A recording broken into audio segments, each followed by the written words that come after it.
Former U.S. President Barack Obama and former Vice President Joe Biden made a surprise visit to the Invictus Games in Toronto, where the pair sat alongside Prince Harry at a wheelchair basketball game. The president and the prince took time to meet with participants before the U.S.-France game, held Friday afternoon at the Toronto Pan Am Sports Centre in Scarborough. U.S. participant Isaac Rio said it was one of the greatest things to speak with Obama. It was amazing for him to take the time to be here with us and actually sit down and speak to us, shake our hands, Rios told CTV Toronto. And Prince Harry was amazing.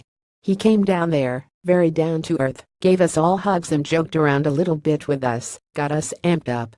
Obama was in town for a sold-out speaking event at the Metro Toronto Convention Centre. The lunch event came one day after former U.S. Secretary of State Hillary Clinton gave her own speech in Toronto to promote her new book. In a question-and-answer period with former U.S. Ambassador to Canada Bruce Heyman, Obama discussed the challenges of his presidency, the Paris Accord, how the new information era has changed politics, and why diplomacy is needed more than ever to address the threat of North Korea's nuclear arsenal. While he didn't go as far as calling out U.S. President Donald Trump, Obama said that protectionist policies will do little to advance U.S. industries in an age of artificial intelligence. "Yeah, I'll still see auto companies doing pretty well, and yeah, I'll see us manufacturing the goods that we use in the United States or Canada, but yeah, I'll walk through those factories and they'll be empty because they'll be run by robots and AI," Obama said. "The biggest challenge that we face in terms of maintaining good manufacturing jobs in our countries come from automation, and that is going to accelerate." Obama also recounted his historic presidential bid in 2008 and credited young people with propelling him to victory. "The reason I won was because I trusted young people and trained them to go into communities and do amazing work," Obama said. The event, organized by Ottawa-based think tank Canada 2020, drew a crowd of approximately 3,000, including Ontario Premier Kathleen Wynne and Toronto Mayor John Tory.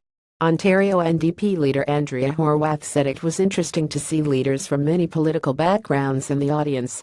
"I can tell you, if we all left here as politicians saying, well, let's just work on all the things Obama gave us as instructions, then things would be pretty boring in politics, because there would be no differences," Horwath said.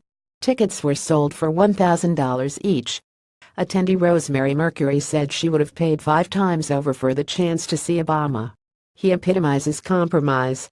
And everything that comes out of his mouth is inspiring to me," she told CTV Toronto. A group of teenagers skipped school on Friday, hoping to catch a glimpse of Obama outside the convention center. "Knowing that there's even a slight little chance that I'd be able to see him, it's all worth it," one of the girls said.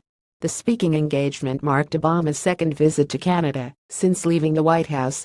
Earlier this year, he spoke at an event in Montreal, where he later went out to dinner with Prime Minister Justin Trudeau. Another former commander-in-chief will visit Toronto next week, with Bill Clinton giving a talk at the Fairmont Royal York Hotel on October 3.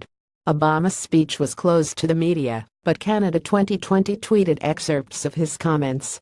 With files from CTV Toronto, the Canadian Press and the Associated Press.